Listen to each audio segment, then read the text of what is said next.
কক্সবাজার ঘুরতে যাওয়ার আনন্দ মুহূর্তেই রূপ নিয়েছে চরম বিষাদে। সড়ক দুর্ঘটনায় একই সাথে ঝরে গেছে বাবা ও ৩ বছর বয়সী মেয়ের প্রাণ।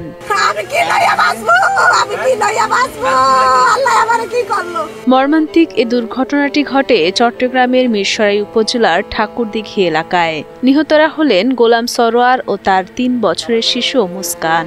এ সময় আহত হন গোলাম সরোয়ার স্ত্রী উম্মে সালমা, ছেলে আহমেদ ইমতিয়াজ, তাদেরই আত্মীয় সাগর ও গাড়ি চালক গিয়াসউদ্দিন। জানা যায়, প্রাইভেট কারে শুক্রবার ভোরে নিহত গোলাম সরোয়ার পরিবার নিয়ে ঢাকা থেকে চট্টগ্রামের বিভিন্ন পর্যটন এলাকা সহ ফয়েজ লেক ও কক্সবাজারে ঘুরতে যাওয়ার উদ্দেশ্যে বের হন। এক পর্যায়ে চট্টগ্রামের ঠাকুরদিঘি এলাকায় পৌঁছলে কাভার্ড ভ্যানের সাথে সংঘর্ষ হয় এবং ঘটনাস্থলেই প্রাইভেট কারটি দুমড়ে মুচড়ে যায়। ঠাকুরদিঘি বাজারের উত্তর পাশে পূর্ব থেকে দাঁড়ানো একটি কাভার ভ্যান একই লেনে আসা প্রাইভেট কার, ঢাকা থেকে ছেড়ে আসা প্রাইভেট কার চট্টগ্রাম যাওয়ার পথে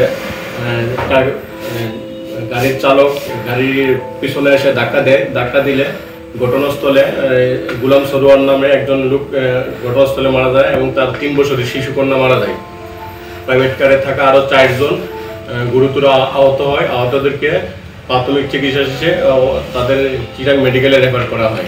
আহতদের মধ্যে সাগর ও গিয়াসউদ্দিনের অবস্থা আশঙ্কাজনক হওয়ায় তাদেরকে চট্টগ্রাম মেডিকেল কলেজ হাসপাতালে ভর্তি করা হয়। নিহত এবং আহতরা সবাই রাজধানীর উত্তরা 10 নম্বর সেক্টর এলাকার বাসিন্দা।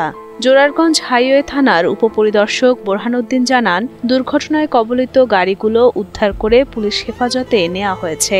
আইনি প্রক্রিয়া শেষে মরদেহ পরিবারের কাছে হস্তান্তর করা হবে। এ ঘটনায় পলাতক রয়েছে কাভার্ড ভ্যানের চালক।